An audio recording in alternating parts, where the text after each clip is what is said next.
오늘은 출애굽기 3장 13절과 14절 말씀을 함께 묵상해 보도록 하겠습니다.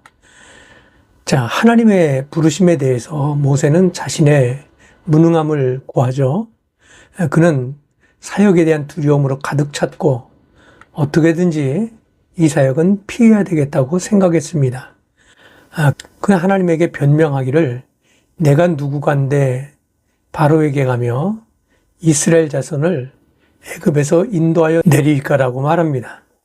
그러나 하나님은 그에게 내가 정녕 너와 함께 있으리라고 말씀하시므로 결코 모세의 개인적인 능력과는 무관함을 일깨우셨습니다.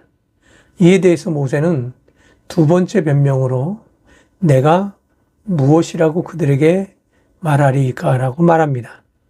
이에 대한 하나님의 응답은 나는 스스로 있는 자니라. 스스로 있는 자가 나를 너희에게 보내셨다라고 말하라고 이르시는 모습을 볼 수 있습니다. 하나님은 모세를 끝까지 설득하고 계시는 모습을 보여주고 있습니다. 자, 오늘의 사회에서 자신을 나타내는데 가장 흔하게 통용되고 있는 것이 명함이라는 것이죠. 이 명함을 보면 자신에 대한 양력을 소개하는데 너무도 많은 직함들을 내세우는 모습들을 봅니다. 자신이 많은 직함을 가지고 있는 것이 사회적으로도 능력 있는 것처럼 포장되어 있기 때문이죠. 모세의 경력은 너무나 화려했습니다.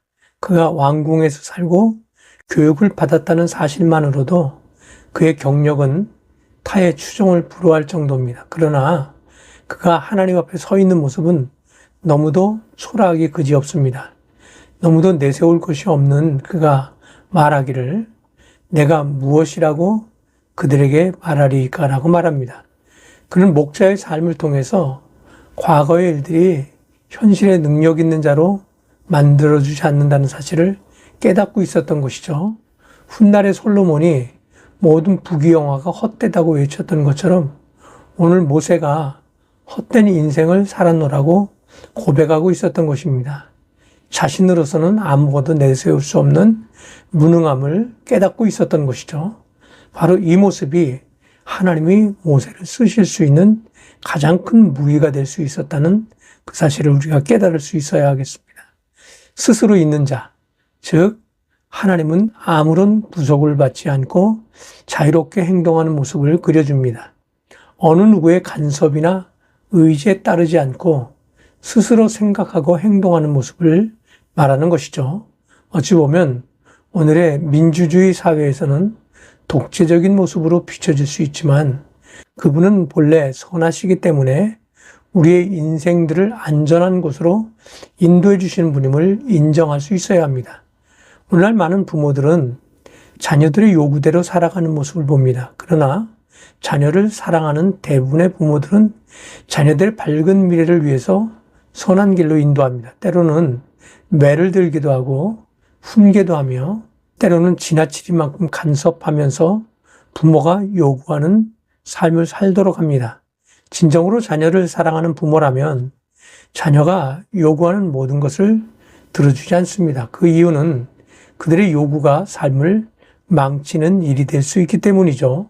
부모가 자녀를 선한 길로 인도해 내듯이 하나님도 역시 자녀된 우리를 선한 길로 인도해 내려고 간섭하고 훈련시키시는 것입니다. 이 땅의 부모는 환경에 의해서 실패될 수 있지만 스스로 계신 분은 누구의 간섭이나 환경에 지배되지 않고 그분의 의도대로 지속적인 관계 속에서 훈련을 계속하시는 것이죠. 하나님은 스스로 계신 분으로 오늘도 우리의 삶을 간섭하시고 절대적인 모습으로 우리 앞에 살고 계신 것이죠. 이 세상은 하나님의 계획대로 움직일 것이며 우리는 그 속에서 하나님의 간섭 속에 자녀다운 삶을 살도록 요구받을 것입니다. 모세는 자신이 무능하다는 사실을 강변함으로 이 일에 부적합하다고 말합니다. 그러나 하나님은 사역을 거부하고 있는 모세를 설득당할 때까지 말씀하고 계십니다. 하나님의 종이 되는 것은 우리의 의지와 관계되는 것이 아님을 가르쳐주고 있는 부분이죠. 하나님은 그의 일꾼을 부르심에 있어서 그분의 의지대로 일꾼을 삼으십니다. 우리가 종이 되기 위해 아무리 신학을 공부하고 능력을 얻었다 할지라도 하나님이 함께하지 않는다면, 또한 하나님의 부르심이 없다면 아무런 의미가 없다는 사실을 기억하시기를 주님의 이름으로 부탁을 드립니다. 감사합니다.